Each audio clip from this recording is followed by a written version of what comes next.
Some parents make the mistake of pampering their children. They think they are loving the child, but they end up spoiling them. And if you are one of those parents, either you are already facing some trouble because of it, or the trouble is coming, I assure you. What kind of trouble? You have probably made your child's life so comfortable that they now fight with you the moment you ask them to do something difficult or something they disagree with.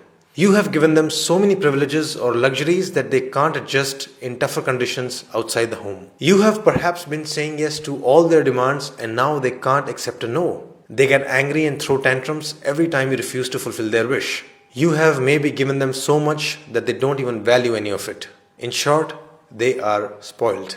Why do parents do it? There could be many reasons. You want them to have the life you never had. You don't have time to spend with them and thus you just shower them with toys, gifts and luxuries. Or maybe this is how you actually show your love. You don't know any better way. Or possibly you think your child will hate you if you say no to them and you want your child to love you, at least more than they love your spouse. Whatever the reason you might have for pampering your child, my recommendation to you is very simple. Don't do it. But of course it's not that simple. The problem is complex. You as a parent have a certain level of wealth and resources. What will you do with it if you're not going to let your children enjoy them? And where is the line? Like how much should you give? How much is too much? How much is too little? There is obviously no measurable or one size fits all answer for this. As the cliche goes, it depends. But I'm going to give you a framework to think about this problem. Consider following points. First, try to predict and answer this question. When this child becomes an adult, would they be able to sustain the current level of privileges or not? The answer to this question will change every so often. Someday your child will seem very responsible and talented. Someday it will feel they are useless and incompetent. But you must keep those questions in mind. Will your child be able to afford the rent of the big house they are living in? Are they capable enough to buy the expensive branded clothes you buy them so casually? If not, how will the future look like? How long will you keep giving these privileges? Ultimately, you will have to cut them off. Ultimately, you will have to make them independent, right? So why not start a little earlier? Why not start today?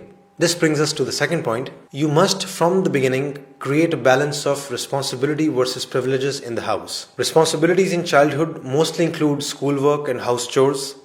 Some other responsibilities could be to remain healthy, maintain decorum in the house, even being respectful to parents, etc. You need to make privileges somewhat conditional on these responsibilities. Essentially, give them a taste of adult life, which is, if you don't work, you don't get the car. Third, ask another question to yourself. Are you giving them resources for their growth or for their pleasure? If you're spending money on your child's music classes, sports classes, books, etc., it's very different from spending money on their toys, gadgets, clothes, birthday parties. Basically, whatever you're spending on them, is it being used by the child to just have more fun, or is it being used to try out a new skill or to become better at something, to explore talents, to start a new project, etc.? The problem would begin when you start spending excessively on their fun without proportionately spending on their talents and growth. So make sure you're investing proportionately in their joys and their talents. Fourth, are you making them grateful towards what you're giving them? If you think, oh, I'll give them everything and then in future the children will love me. Bad news. It won't happen like that. They will most likely take everything for granted. More often than not, you'll just find them complaining about the things they didn't get. So it's your job to make them realize the value of what you're giving them. It's your job to make them thankful for it. It's your job to tell them that millions and billions of people probably don't have the same privileges. They must realize the value of everything you're giving them for free.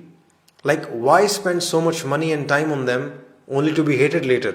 You give them everything and they grow up resenting you and not talking to you? What's the point of it all? Who did you do it for? So gratitude must be taught to them explicitly. And first step there would be to show gratitude to your own parents consistently.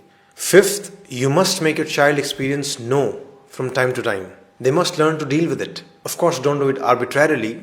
Say no only when you have good reasons to say no, but do say it when needed.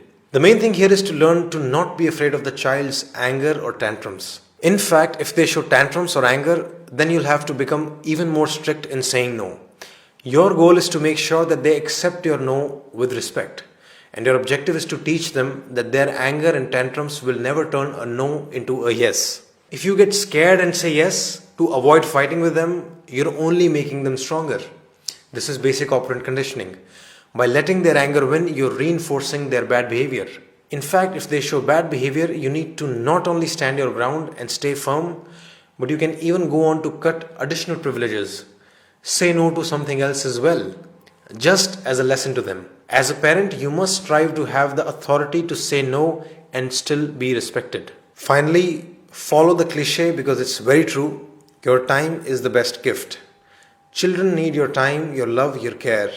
That's really the biggest gift.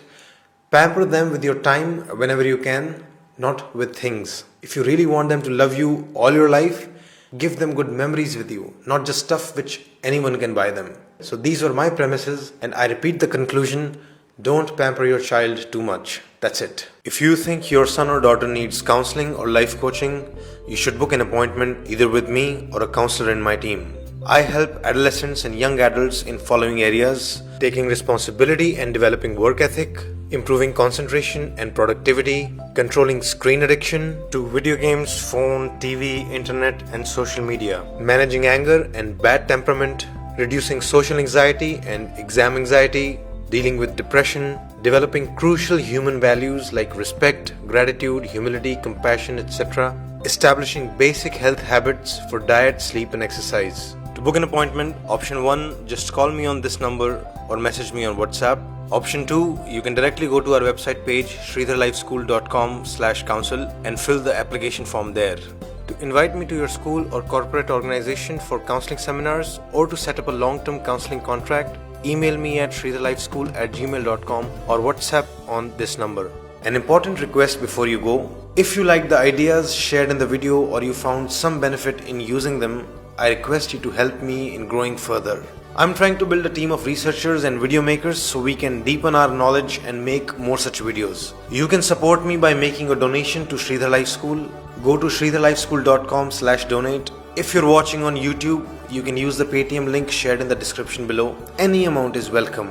Thanks a lot for all of your support thus far. I really am very grateful.